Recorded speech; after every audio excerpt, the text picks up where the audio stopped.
રા નવઘણ એક પ્રેરણાદાયી વાત। એક વખતની વાત છે। જૂનાગઢના ગઢમાં અચાનક દુશ્મનોનો હુમલો થયો। ચારે તરફ તલવારોના અવાજ અને આગનો તાંડવ શરૂ થઈ ગયો। રાજા હારી રહ્યા હતા। કિલ્લો હાથમાંથી જઈ રહ્યો હતો। એ સમયે એક વફાદાર સૈનિકે નક્કી કર્યું, રાજ્ય ભલે જાય પણ રાજવંશનો દીવો નહીં બુઝાય। અને તેણે નાનકડા રાજકુમાર નવઘણને લઈને રાત્રે જ કિલ્લાથી દૂર લઈ ગયો। નવઘણ હવે એક સામાન્ય ગામમાં ઉછરવા લાગ્યા। તેમને ખબર પણ નહોતી કે તેઓ રાજકુમાર છે, પણ તેમના અંદર કંઈક અલગ હતું, હિંમત, દયા અને નેતૃત્વ। એક દિવસ એક વૃદ્ધે તેમને કહ્યું, તું સામાન્ય નથી, તું આ જમીનનો સાચો વારસદાર છે।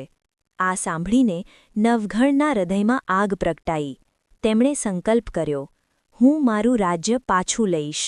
તેમણે યુવાનોને ભેગા કર્યા, તલવાર ચલાવવાનું શીખ્યા અને ગુપ્ત રીતે પોતાની સેના તૈયાર કરી। ધીમે ધીમે એક શક્તિશાળી જૂથ ઊભું થયું। એક રાત આકાશમાં અંધકાર, નવઘણ અને તેમની સેના ચૂપચાપ ઉપરકોટ ફોર્ટ તરફ આગળ વધ્યા। આક્રમણ! નવઘણની ગર્જના થઈ। ભયાનક યુદ્ધ શરૂ થયું। તલવારો અથડાઈ, ઘોડા દોડ્યા। નવઘણ આગળ રહ્યા, દરેક પગલે હિંમત બતાવતા। આખરે નવઘણની જીત થઈ। સૂર્ય ઉગ્યો અને ગઢ પર ફરી નવઘણનો ધ્વજ ફરક્યો।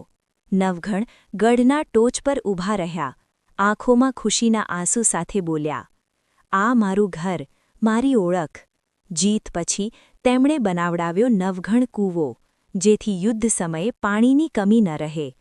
આ કહાની આપણને શીખવે છે કે જો હિંમત અને સંકલ્પ મજબૂત હોય તો ગુમાવેલું પણ પાછું મળી શકે। અને આ રીતે એક સામાન્ય બાળક એક મહાન રાજા બની ગયો।